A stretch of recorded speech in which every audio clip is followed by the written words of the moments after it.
সেগুলো যখন আবার মিডিয়ায় ওরা গেছে, সেখানে পর্যন্ত আমাদের উপর যে মারাটা সেটা জায়েজ করা হয়েছে, বলতেছে আমাদেরকে নাকি এরকম মারা দরকার, মারা উচিত। আমরা সেই 1975 সালের পরবর্তী থেকে আমরা দেখতেছি যতগুলো বিপ্লব হয়েছে, সেই বিপ্লবের সুবিধাভোগী হয়েছে কিন্তু একটা বিশেষ গোষ্ঠী। এই বিশেষ গোষ্ঠী যারা বিপ্লবী ছিল তাদেরকে পদে পদে সে আক্রান্ত করা হয়েছে, সেটা কর্নেল তাহার থেকে শুরু করে হালের হাসনাত আব্দুল্লাহ পর্যন্ত।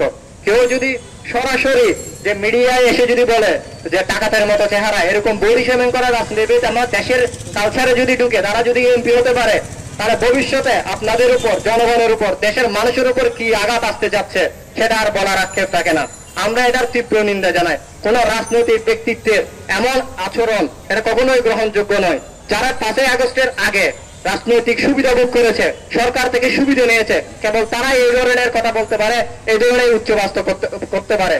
আমরা যারা 5ই আগস্ট পরবর্তীতে 5ই আগস্টের আগে সুবিধা না পেয়ে আন্দোলন সংগ্রাম করে এই সরকারকে উৎখাত করার নেতৃত্ব দিয়েছি, তারা কখনোই এই ধরনের ফেসিবাদী আচরণ করতে পারি না।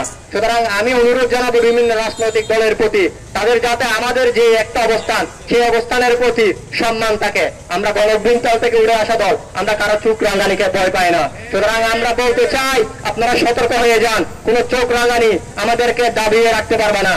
আমরা ইনকিলাব নিয়ে এসেছি, আমরা সেই ইনকিলাবের শেষ দেখে ছাড়বো ইনশাআল্লাহ। সবশেষে আমি বলতে চাই যে আমাদের যে মব সন্ত্রাস হচ্ছে, সেই প্রতিটি মব সন্ত্রাসের বিচার ইন্টারিমকে করতে হবে। যদি ইন্টারিম করতে না পারে তাহলে ইন্টারিম বলবো সেই ব্যর্থ ইন্টারিমকে আমরা আর চাই না।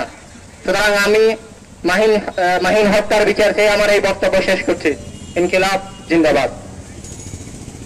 সংগ্রামী উপস্থিতি, এই পর্যায়ে আপনাদের মাঝে বক্তব্য রাখবেন যে মাহিনের ফুফাতো ভাই, গতবারের প্রত্যক্ষদর্শী, আপনাদের মাঝে সংক্ষিপ্ত বক্তব্য রাখবেন জনাব মোহাম্মদ রায়হানকে আমি এই পর্যায়ে বক্তব্য রাখার জন্য অনুরোধ করছি। সালাম আলাইকুম। সময় সংক্ষিপ্ততার কারণে আমি একটু কথা বলতে চাই। সর্বপ্রথম হচ্ছে মাহিন ক্লাস 7-এর একজন স্টুডেন্ট। এর আগে উনি 18 পারা কোরআন হেফজ করেছিল, লেখাপড়া করতেছে না বিদায়, হেফজ হচ্ছে না বিদায় পারতেছে না, ওকে স্কুলে ভর্তি করে দিয়েছিল। মাহিনের বাবা 27 বছর যাবৎ কাঞ্চননগর বহুমুখী উচ্চ বিদ্যালয়ে ক্যান্টিনের একটা ছোট্ট একটা ব্যবসা করে আসতেছে। ওই স্কুলের শিক্ষক আব্দুল সত্তার স্যার জানে মনা কিরকম, মনা বললে ওখানে খুব সুপরিচিত একজন মানুষ। মাহিনকে যেভাবে হত্যা করা হয়েছে বেদরক ভাবে বেঁধে, আপনারা সোশ্যাল মিডিয়ায় দেখেছেন। মাহিন হত্যার বিচার যদি খুব অল্প সময়ে যদি না হয়, আমরা মনে করব ফেসিবাদীরা এখনো আমাদের দেশে এদের রাজনীতি চালিয়ে যাচ্ছে। যে অবস্থায় ভাই রক্ত দিয়ে তার রক্ত বিধে যাবে, ওয়াসিম ভাইয়ের সঠিক সময়ে যদি আমার মনে ভাই মাহিনের বিচারটা যদি দ্রুত সময়ে যদি না হয়, তাহলে আমরা ওয়াসিম ভাইয়ের সাথে আমাদের বেমানি হবে। আমরা আজকে এখানে আসার কারণ, যারা আমার মমতা ভাইকে এরকম রশি দিয়ে বেঁধে পানি চাওয়ার পরেও আইনি জাহিলি যুগের মতো বেঁধে পিটিয়েছে, পানি চাওয়ার কারণে প্রস্রাব খাওয়াই দেওয়ার চেষ্টা করেছে, তাহলে এরকম খুনিরা যদি কাউকে যদি বেঁচে যায়, তাহলে আমরা নতুন প্রজন্ম কি শিখবো? আমরা শিখবো প্রথম দুইটা। আমার অপশন হচ্ছে দুইটা। সাংবাদিক ভাইদের কাছে আমার বক্তব্যটা আপনারা একটাও কাটবেন না। আমরা বাড়িতে যারা নিউজ গিয়েছে দেখেছি, সত্যটা বলার পর এরা নিউজটা কেটে ফেলে। আমার অনুরোধ, প্রয়োজনে আমার কালকে আমার লাশটা, আমি যদি মরেও যাই, আমার লাশটা রাস্তার মধ্যে রেখে দেবেন, তাতে আমার কোনো সমস্যা নেই। আমার প্রথম একটা পয়েন্ট নাম্বার 1, যদি মাহিন হত্যার বিচার না হয়, আমরা মনে করব আগামীতে যে শিশুরা তরুণ প্রজন্ম বলবে মাহিনকে যারা হত্যা করেছে তারা বেঁচে গেছে।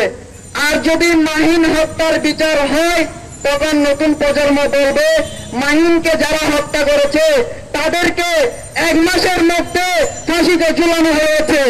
তখন নতুন প্রজন্মকে আমরা গৌরব করে বলতে পারবো 24-এর 5ই আগস্টের পর যারা যেভাবে স্বৈরাচারী প্রতিবাদী মানুষকে, সাধারণ মানুষকে খুন করেছে, তাদের বিচার 1 মাসের মধ্যে হয়ে গেছে। যদি খুনিরা যদি বেঁচে যায়, তাহলে নতুন প্রজন্মকে আপনারা কি জবাব দেবেন? সাংবাদিক ভাইদের কাছে আমার প্রশ্ন। প্রশাসন ভাইরা, আপনারা এখনো নাজিম মাস্টার মা বাবার করে একজন মাস্টারের কাছে গিয়েছিল বলে, স্যার আপনি আমার বাবার মতো, আপনি আমার মায়ের মতো। কিন্তু সেই নাজিম মাস্টার অর্ডার দিয়েছে আমার মামাতো ভাইকে মেরে ফুলের তলে ঢুকিয়ে দেওয়ার জন্য। কোন সাহসিকতায় সে এরকম কথা বলেছে? আপনাদের কাছে আমি সেটার বিচার চাই। ধন্যবাদ সবাইকে। সংগ্রামী উপস্থিতি, আমাদের মাঝে উপস্থিত হয়েছেন জাতীয় নাগরিক পার্টি চট্টগ্রাম মহানগরীর অন্যতম সদস্য জনাব সৈয়দ হাসান। আমাদের মাঝে উপস্থিত হয়েছেন জাতীয় নাগরিক পার্টি চট্টগ্রাম মহানগর সমন্বয় কমিটির অন্যতম সদস্য শাহেদ ইকবাল চৌধুরী, জনাব মোহাম্মদ আবির সহ অন্যান্য নেতৃবৃন্দ আমাদের মাঝে উপস্থিত হয়েছেন। আমাদের মাঝে উপস্থিত হয়েছেন শ্রমিক লীগের চট্টগ্রাম মহানগরের সমন্বয়ক জনাব মহিউদ্দিন জিলানী। আমাদের মাঝে উপস্থিত হয়েছেন যুগ্ম সমন্বয়কারী মোহাম্মদ মনসুর। আমাদের মাঝে যুব উইংয়ের অন্যতম সংগঠক হুজ্জাতুল ইসলাম সাইদ সহ অন্যান্য নেতৃবৃন্দ আমাদের মাঝে উপস্থিত হয়েছেন। আপনাদের সবার প্রতি কৃতজ্ঞতা জানাচ্ছি।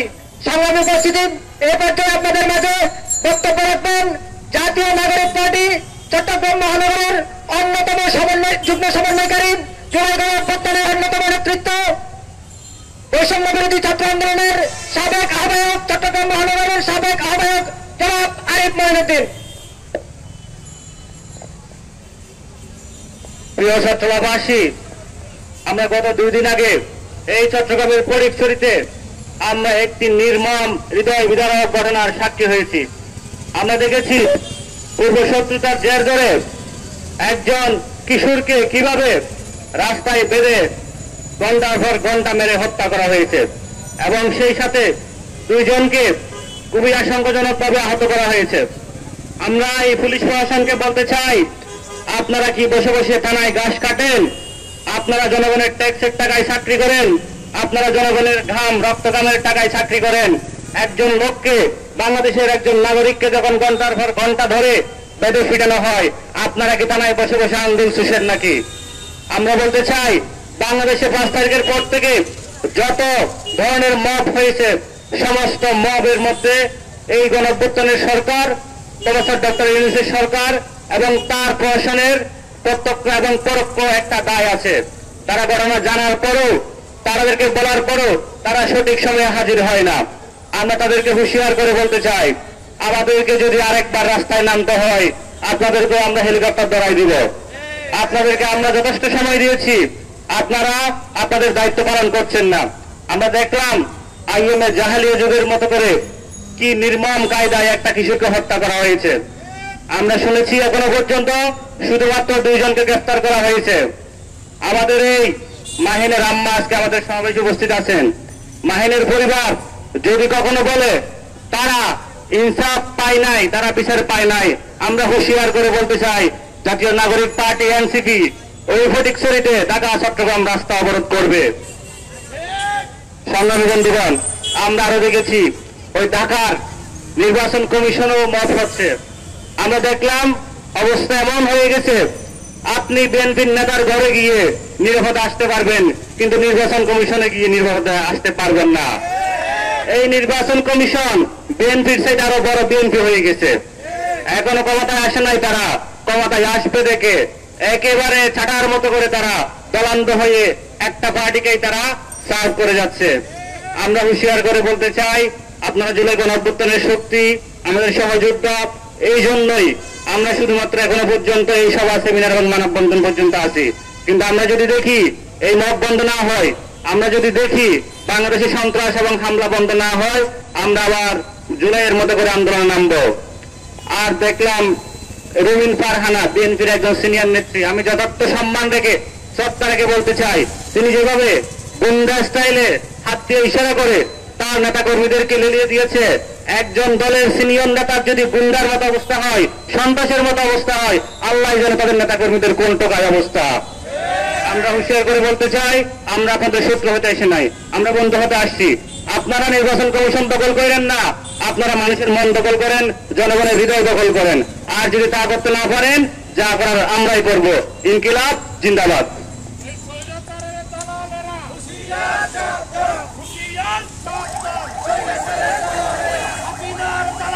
সংগ্রামী উপস্থিতি, জুলাই গণঅভ্যুত্থানের সহস্রাধিক শহীদের বিনিময়ে গড়ে ওঠা সংগঠন, 30,000-এরও অধিক ছাত্র নাগরিকদের অঙ্গহানির বিনিময়ে গড়ে ওঠা সংগঠন জাতীয় নাগরিক পার্টি যদি হেরে যায় সারা বাংলাদেশ হেরে যাবে।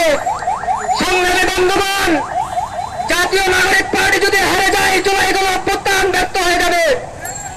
সংগ্রামী বন্ধুগণ, জুলাই গণঅভ্যুত্থানকে যদি আমাদেরকে টিকে রাখতে হয়, জুলাই গণঅভ্যুত্থানের স্পিরিটকে যদি আমাদেরকে বাংলাদেশের মাটিতে জিয়ে রাখতে হয়, বাংলাদেশের ফ্যাসিবাদী ব্যবস্থা যদি পুনরুত্থান করতে না চান, বাংলাদেশের দ্বিদলীয় যেই পরিবারতন্ত্র যুগের পর যুগ 53 বছর ধরে আমাদেরকে গোলাম বানিয়ে রেখেছিল, সেই গোলামিতে যদি আমরা আর ফিরে যেতে না চাই, তাহলে জাতীয় নাগরিক পার্টিকে সহযোগিতা করতে হবে, জাতীয় নাগরিক পার্টিকে ভূমিকা রাখতে হবে। সংগ্রামী বন্ধুগণ, জাতীয় নাগরিক পার্টি চট্টগ্রাম মহানগরীর প্রতিটি থানা ওয়ার্ড, প্রতিটি মহল্লায় আমরা ভিজিট করব, আমরা যাব।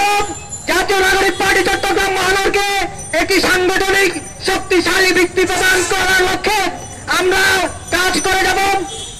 জুলাই গণঅভ্যুত্থানকে ব্যর্থ হতে দেওয়া যাবে না। সংগ্রামী বন্ধুগণ, আপনারা দেখেছেন গতকালকে আমাদের জাতীয় নাগরিক পার্টির কেন্দ্রীয় যুগ্ম মুখ্য সংগঠক আতাউল্লাহ সহ অন্যান্য নেতৃবৃন্দের উপরে নির্বাচন ভবনে যে নির্মম মব হামলা হয়েছে, আমরা বলতে চাই সংগ্রামী বন্ধুগণ, যে নির্বাচন কমিশন, যে প্রধান নির্বাচন কমিশনার তার ভবনকে নিরাপত্তা দিতে পারে না, যে নির্বাচন কমিশনার তার অফিসে সন্ত্রাসের প্রতিরোধ করতে পারে না, সেই নির্বাচন কমিশনার নির্বাচনের সময় 56,000 বর্গ মাইলের 1,47,570 বর্গ কিলোমিটারের এই অঞ্চল সন্ত্রাস মুক্ত করতে পারবে না।